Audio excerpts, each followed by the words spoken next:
you have a dog. Or maybe you've always wanted one. Either way, it's easy to forget what dogs once were. 40,000 years ago, your dog was a wolf. It hunted the same prey your ancestors hunted. It ran faster, smelled better, fought harder, and had no reason to help a fragile human survive another night. So how did we get here? How did the world's most successful predator become humanity's closest companion? The answer is one of the strangest stories in human history. It didn't just give us a friend, it gave us an advantage that may have changed the course of our entire species. 40,000 years ago, this wasn't our world. Forget the cave paintings, forget the campfire stories. Think about the night: no stone walls, no doors, no electricity, no warning systems, just darkness, and everything hiding inside it. Cave lions, cave hyenas, giant cave bears as large as modern horses. Almost every predator around you was faster, stronger, and better adapted to the Ice Age than any human had any right to compete with.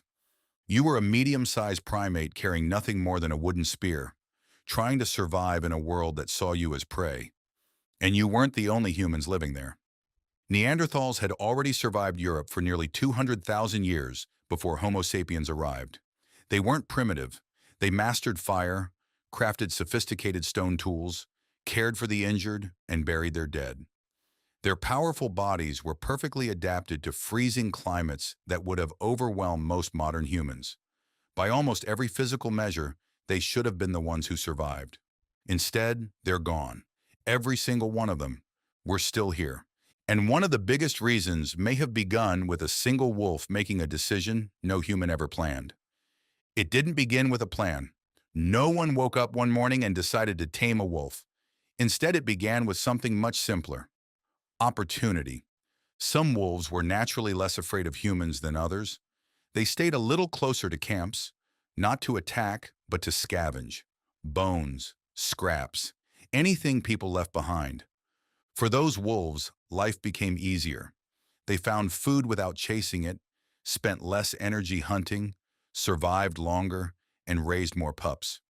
Those pups inherited the same calm temperament, and generation after generation, the process quietly repeated itself. The boldest wolves disappeared. The calmest wolves thrived. Neither species realized it at the time, but evolution had already started creating something entirely new. Not wolves that simply tolerated humans, but animals gradually adapting to live alongside them. This process continued for thousands of years, long before agriculture, long before cities, and long before humans domesticated goats, sheep, cattle, or horses.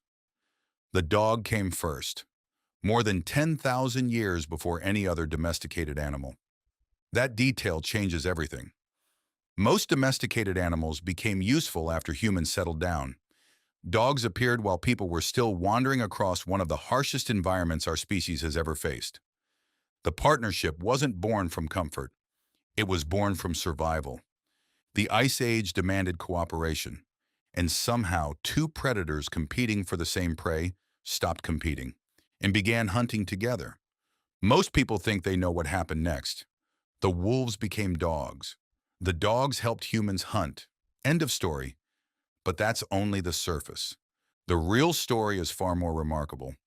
Archaeologists studying enormous mammoth kill sites across Ice Age Europe uncovered something extraordinary. Some locations contained the remains of 80, 90, or even more than 100 mammoths. Nearby stood human shelters built from mammoth bones, and the same sites were used again and again for thousands of years. That raises an obvious question. How could small groups of humans repeatedly kill animals weighing up to 4 tons? A mammoth wasn't just another prey animal. It was one of the most dangerous creatures on Earth.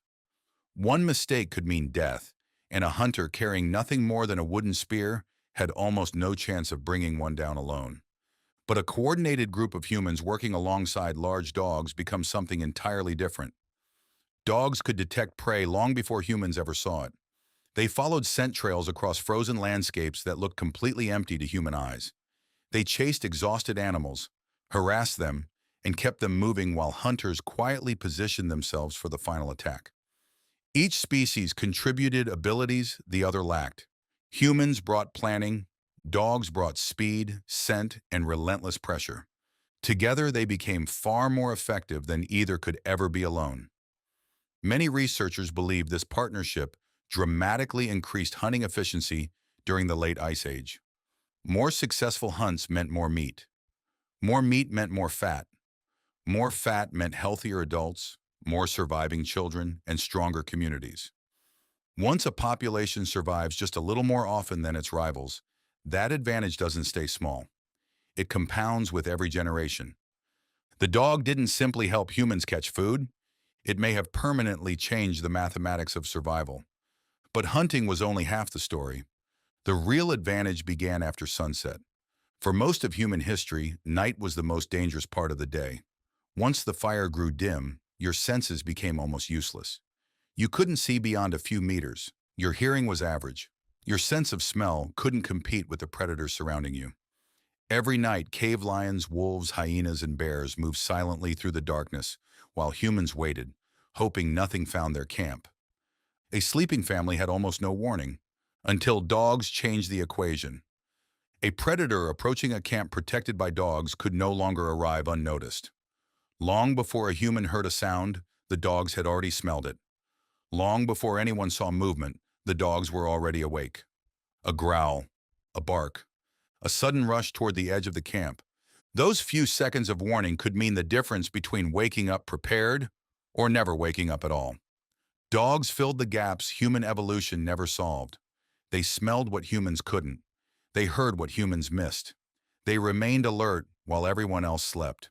Night after night, year after year, generation after generation.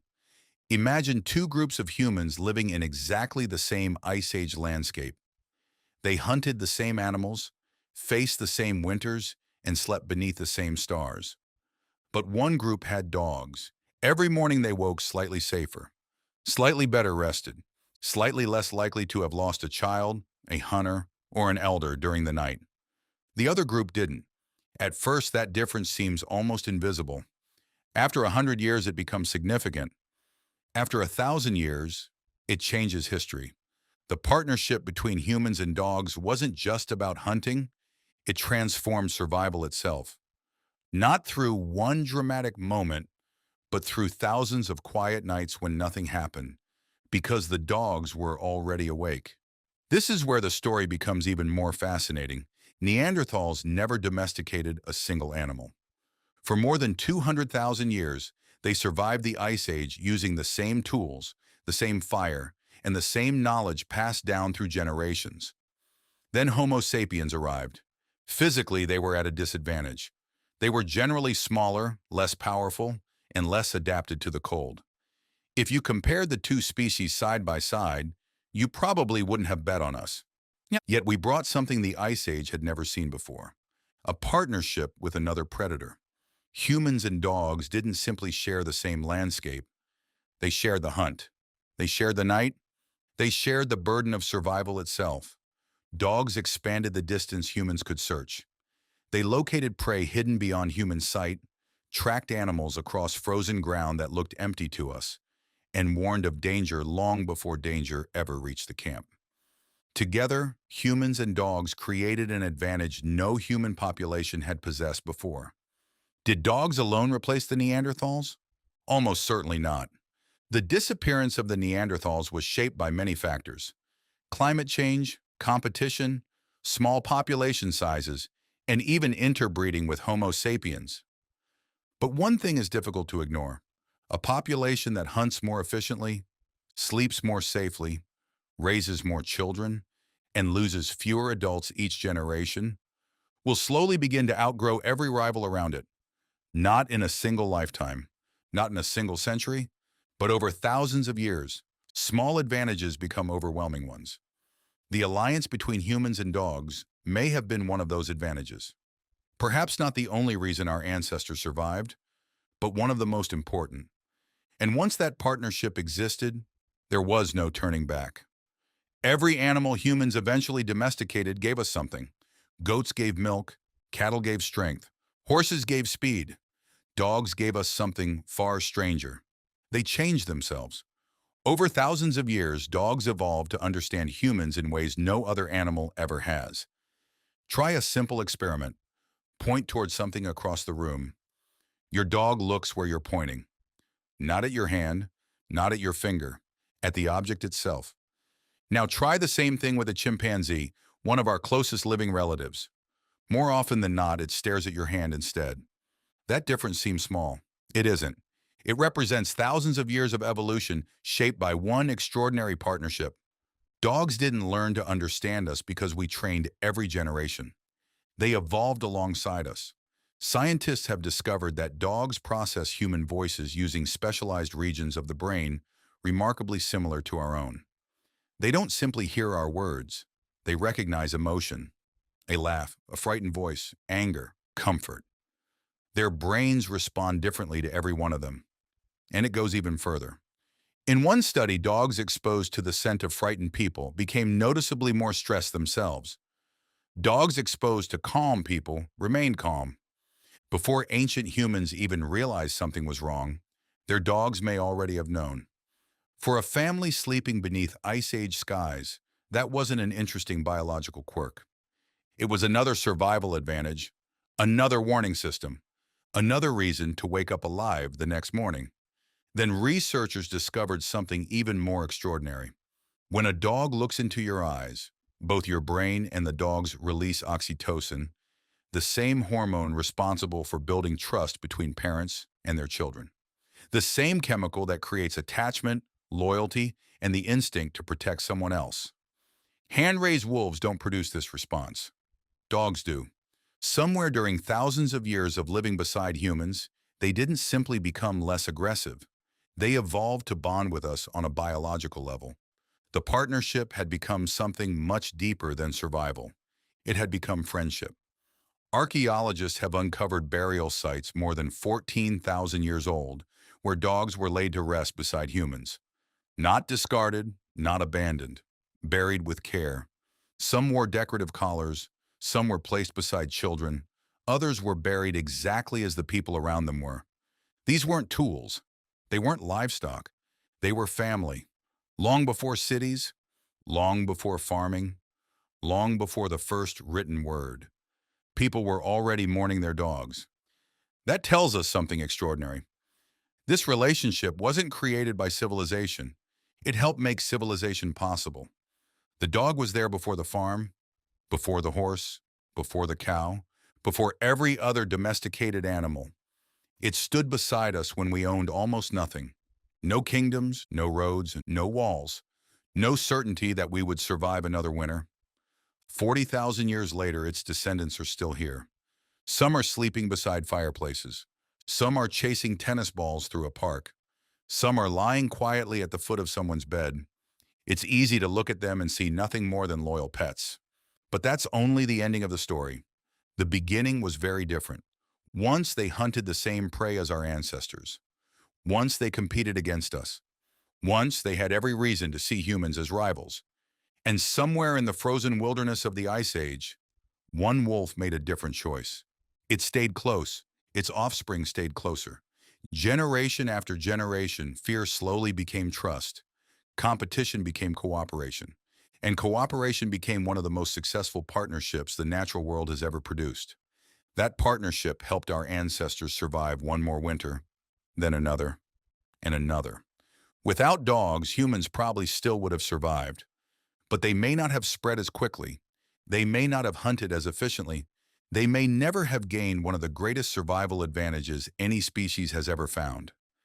History wasn't changed by a king, or an empire, or a single battle. It may have been changed by a wolf that stopped seeing humans as competitors and started seeing them as partners. That simple decision echoed across thousands of generations. It helped shape the world we live in today. So the next time your dog falls asleep beside your bed, remember this.